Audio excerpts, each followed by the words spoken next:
Odofo abaso abetimi ase video no na wafre enamfofo abadwumadi so ene na obi tagi ankane Agradaa a ne ye frɛ no evangelist Patricia Oduro Kwanten a oyemia menuaba na menso me ye nuaba ma ono na me pese ne me ne kasa ene me wonsemfua bi ka kire mama Pat ene me wonsemfua kakra bi ka kire mama Pat ene na ensema na me wo ka kire mama Pat no mitifa e ka kire me se Yehowa be kana koma amana ginsem no miti so fa e ka kire me se obe reject ensema me de ba no ba me mpai bo nyina no se de hwe Acts chapter number 16 verse 13 Bible say na oba bia na otontima kokko ai friend Lydia oton yitima na mbre ba se Paul e kokura wotimo no Bible so Onyankopon koka na koma se ensem biara ai be free Paul enuma ba no entimi nwura oba na koma mu na onji me mpai bo no se ensem bia me de ba ne Onyankopon do drop mama Pat akoma ba biara owo na ontie ensama me de ba no what you say yense kan no ya nifanu adwuma ye no se ade anya na nye eye what you say e wom se nyina hia second chance obi ahia bi no one is perfect me tia me tumi kasa me nya perfect but onipa bia wo limit men contra wo limit yeah otumi fa wi aso no ma wo nko awo sometimes esa odwen se oni nipa eneti asase so men mi wo nko awo side what you say obi dia ba na wo ka onso dia ba obi wo ho kwan se wo ka na mo mekoba se ma obi nkama asem obi obeka ma asem bia medi na tema na wa be ya agiman ena agiman ye mfa tra oman mu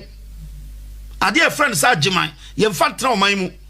e kwa kodru ba bia na obi agya ofutua ma wo ene agya ofutua ma wo yenye ya empanifo se nimo se ntumi wa etete wo ntema ya wo ye manyini na se na me hwe TV yen sister Fia Swasnega yen nyina ni bra obu Ghana ne ba girl ne ba boy me hwe na branti afe na o siso a obebo bra na ye twa boy picture e dia beto Facebook say oye gay because of ne mama abra bo obo Bible no say enanum awia mangubunu ama emanse na FM yeah so wo dia obatan wo nwe sa wo ma wo bo bra anyhow what you say mo bi ankama asem me pese me pom me bra sane a me pe obi ya me de betumi akoka by dru me so a mo bi ankama asem wo kama asem a me fire enemies and na wo create go no and enemies na ntumi wa ye betumi wo ma dru say afia so sene ga nkrofo targeting na enya no ne ba branti a wo besi so abo ne brew e bi onya na adwen so obeko ye de target no ye say abofra no life and na ko wi amangubunu e ba se betwe anything na me name sister won komo kakra bi ene pese me tu Agradaa fo na me ogidie ye se Onyankopon de se beba wura na koma mu na wasom ansema ye sha se nyina ne sen eye America ka atwam ni me nsu a meka se afinie entokwa kese papeja wo Ghana between ye mame Agradaa ene ye papa Reverend Azekowusu Bempa ne tete ne tete nya se mra ya che mame no kato Ghana fo nyina ye trim e ma ye mu binum eto ya koma so se ne bra na obo wo mra na otetenda TV e mra na oye okomfo no afedi wa satra okose south no one Nyankopon tentame se Onyankopon hu ne mobo yi ne pia oba obesatra anka ne abrabo no onko ho biem kan ye de besi so se opachawo obiero asabra no odi watem oka bibi kire no facha no wasachira e kaye mu binum akoma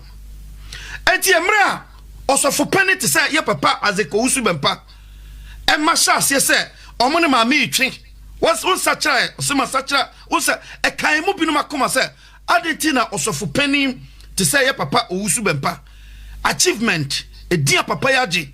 baby obo bredru ewa asofudwuma mu e dia waji edrum pempen so simple certain president e dia ni dia masa papa na ne nkwala ewa bonten e dia tem e ma yemu binu be so camera e be so mu e be ka bia ma mi ankasa mi krom ni ba ma mi ngege miami nua ba so camera obi ehun sama ngege ka kire me e wo kroma adentia because na me ka bibia e ne ya fa ne papa ho because of mama part in such way said ya maame no benya kwan no obeye na so fudwuma e dim ma papa wusu bempa ya chi papa yi papa no pie pa ye no o se etuo enkotwe de atwere otinifie papa no kasa biemo na sofo no a ye krobia kwame amu eduba echi matata sa boys for we say e ban se ye mfa no nko ako I don't think say okra biti asase so a obetumi abre sa boys we ase by na mo wen omo nyina stay mute omo kasa biem because papa no kon social buy no wasesa na nanti wasesa na tactics we hu say anka ne de no anye yie ese me ye bibi foforo a menya peace mason bia ma me ho ene nkrofo wani die ma me ene papa na stay mute aye mama part a na nkrofo se on sachira na yeso wasachira on sachira na yeso wasachira na ye mupinum die ani onyam to fam fight ya mama mi ene evangelist majuma ya mama promises say onyame afra no aka kire so evangelist no ye mama adwuma na bedoso atem didie deliverance and heaven quantio and evangelism as inform me boa wakani nyina bom one and maame no performing organa e bin sida what you say asase no a ye maame hyase no atem didie no pa no ye mu binum pese ye be fanya sakwan so ne na kasa what you say na esansu ye say oh ye baby afen wa ye den wapa agro no mu nti ye hwe kakra kwambia so no obesesa na fa ade nyina na enyini enyina bedroom pempen so say now emre na maame no kom no is far better than today because I was atem maame no timi di e wo public na odi atem no wi a e kwa atem no to no na oye advert ma have na kwantuo ene mpaibo ehin na sa de wesi ma na be accept ade we eti when ye de hoto wo fight mayen enti se wakono mu sa me hwere me kra owu be na mawu no nyansa wu ana nkwase wu me be a question what you say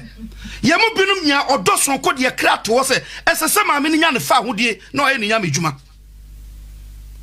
ema ye mu binum asabi e bia na nke tumi ko kasa papa wusu bempanim true mami ema ye so camera kasa papa nanim the cheap papa no you see true ko twene netwe minka biem still mami oda so atem di atem sa se obi anka wasem obi pie na no ke yese o tufo na o kaka kra bi akere ope bem na mami asom obedi nipa na tem a ema ho aden at the same time we are now say lay hands about deliverance na me re ho ye ena no mami ko abeku Santana program so program no so no abeku bi se maame no cut down no maame no isu word bi ho se me da so ye baby me nan kokomo wo so ntu attack me attack o na tro se me makura che kakra obi a wo ye baby e wo nyamesom mu wo deliverance mama tieni o obi a wo ye baby afen wo bam a yeso so ye baby ntu de nya ye ntwa kakra ne hu anse baby ehuri don adwuma empanifo no binum kra anya no ye maame ahyase ye lay hands on crofo na bible no ahwe mu ye se bible no kese mu betutu awonbone nti wo so na okotutu awonbone wo ka ye bre bia asuafo bi ko se okotutu awonbone bro no bisa se Peter yenim no Paul na mo so mo ne hwan mu ye babies what you say na when nu ma me pese ene me de tata ye ma me patenim se ba bia wo kɔ now no wa hit below the belt abraba wo da na di no even say nya Christianity kwa na o ma etim no enye fair say ma me show sa suban no enye fair hwa me kan amra na ma me titenda TV so Agradaa enkrofo ma me wo sa wo lie e wo Ghana omo so family omo ye nipa emoja gu omo sa wo o ka wo bia sam o ti nkrofo tem kan sama kese ena me be bone video bi emre osacha no ono akasa no asem se ene nkrofo a me kan asem gu mu so a enye no kre odidi nkrofo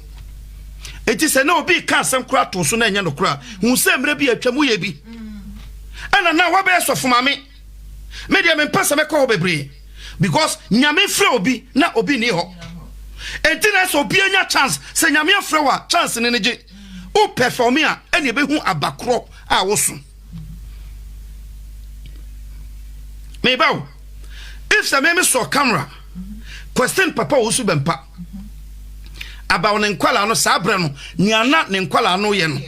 se me question no na se ne wo ma me wo ye sa de we na se me on your behalf and of the papa wosu bempa sem na wo papa na sofo no ene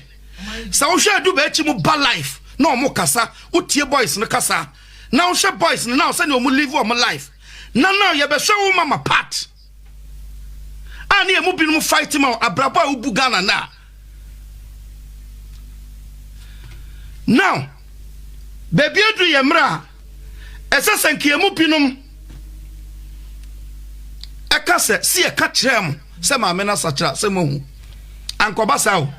ene omo ka se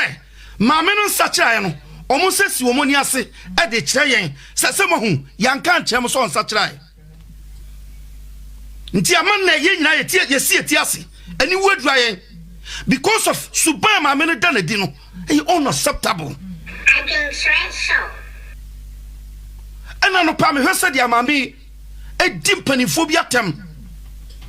Na me shot tema, mammy no dinoa. Where's a free mamma no bar?